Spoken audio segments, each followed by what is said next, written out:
Belki de zamansız açtım içimi, yüreğim şeffaftı, aklımsa deli. Ben geldim sen kaçtın, hep bana inat. Bir vardın bir yoktun, hep masal gibi. Belki de zamansız açtım içimi, yüreğim şeffaftı, aklımsa deli. Ben geldim sen kaçtın, hep bana inat. Bir vardın bir yoktun, hep masal gibi.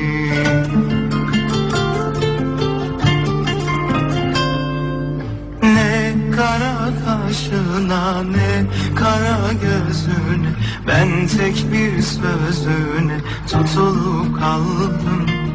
Değmedi bir kere ellerin yüzüme, gel gör ki 1000 yıldır sanki vardı.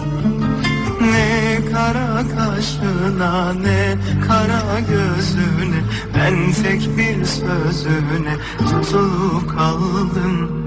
Değmedi bir kere ellerin yüzüme, gel gör ki 1000 yıldır sanki vardı.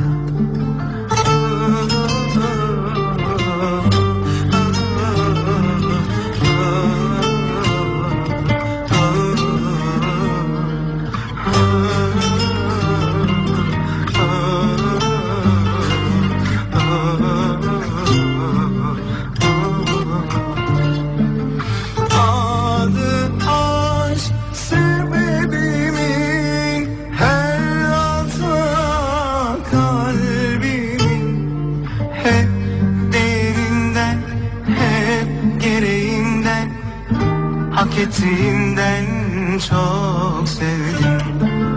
Adı aşk sebebimin, her hata kalbimin. Hep gereğinden, hep derinden, hak ettiğinden çok sevdim.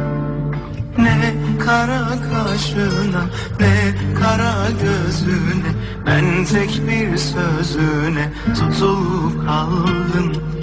Değmedi bir kere ellerin yüzüme, gel gör ki 1000 yıldır sanki vardım.